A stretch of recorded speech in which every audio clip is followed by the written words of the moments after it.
जनता इनको नकार चुकी है, खारिज कर चुकी है। जी, तो जनता नकार चुकी है और 2022 में भी विपक्ष के लिए कोई चांस नहीं है, क्योंकि विपक्ष तो सेमीफाइनल में ही मुकाबले से बाहर आ चुका है।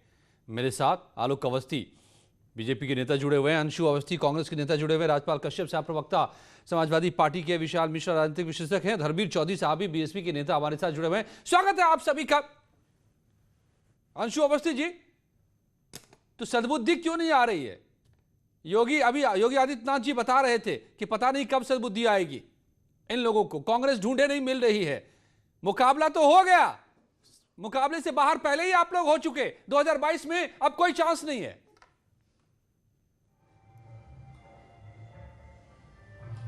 ये सवाल मुझसे पूछ रहे हैं? जी,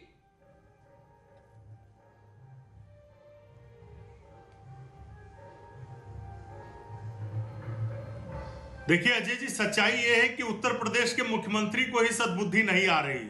जनता ने जो जनादेश दिया था 2017 में, बड़े बड़े वादे भारतीय जनता पार्टी ने किए थे, हम नौजवानों को रोजगार देंगे। क्या चुनाव जीतने से वो वादे पूरे हो गए? उत्तर प्रदेश में बेरोजगारी की दर सबसे ज्यादा है। देश में जो उत्तर प्रदेश में इन्वेस्टर्स मीट हुई थी, 4,28,000 करोड़ के इन्वेस्टर्स मीट की दावे किए गए थे। कितने एमयू साइन हुए और जमीनी हकीकत क्या है? डिफेंस कॉरिडोर कहां पर बना?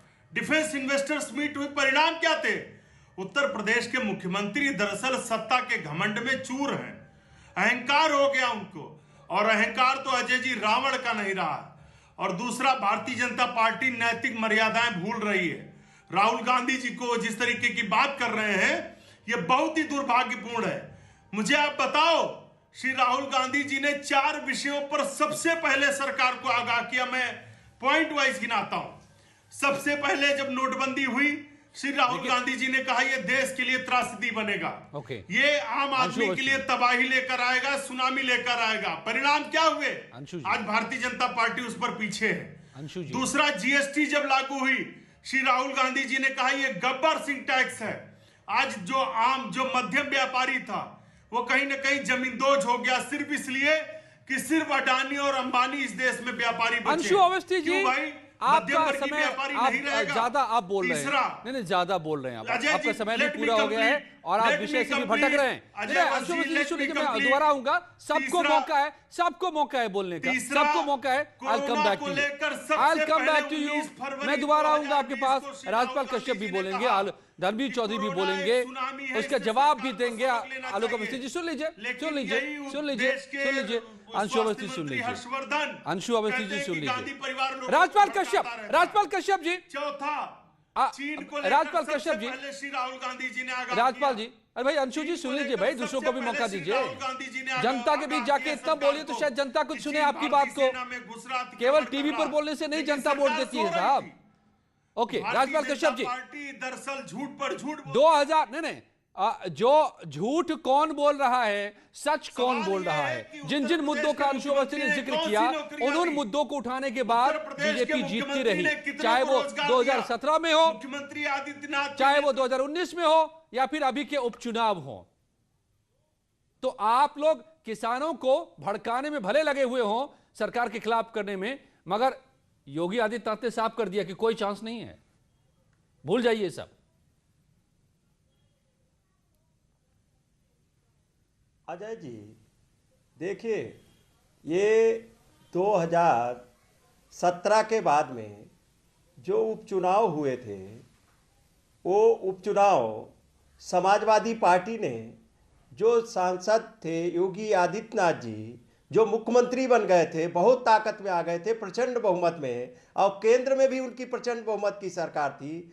जब हमारे नेता माननीय अखिलेश यादव जी ने अपनी रणनीति लगा के और अपनी रणनीति ऐसी बिछाई कि योगी जी को अपनी ही सीट गंवानी पड़ी, गोरखपुर, फूलपुर में उप मुख्यमंत्री जी को हारना पड़ा सांसद का चुनाव। ऐसे बहुत दिन नहीं हुए हैं, ऐसे जीत से कभी घमंड में नहीं आ जाना चाहिए। फिर सत्ता से बाहर क्यों हो गए? में लोकसभा जीते, फिर 2019 क्यों हार गए महागठबंधन बनाने के बावजूद? उसी के बाद तो महागठबंधन बना था। जब हमारी पार्टी हारी है और दूनी ताकत के साथ में बढ़ने का काम हुआ है। याद करो 2012 से पहले फिरोजाबाद चुनाव लोकसभा हम हार गए थे, उसके बाद में पूर्ण बहुमत की सरकार माननीय अखिलेश यादव जी के और माननीय मुलायम सिंह जी के नेतृत्व में बनी। और आप देख लेना, ये गलतफहमी में नहीं आना चाहिए। हमारे लेकिन कार्यकर्ताओं नेताओं योगी जी तो कह रहे हैं कि आप लोग सेमीफाइनल में हार गए, अब फाइनल में चांस नहीं है। देश के प्रधानमंत्री का चुनाव क्षेत्र है, मुख्यमंत्री जी के योगी आदित्यनाथ के क्षेत्र में भी निर्दलीय कैंडिडेट जीता है एमएलसी का।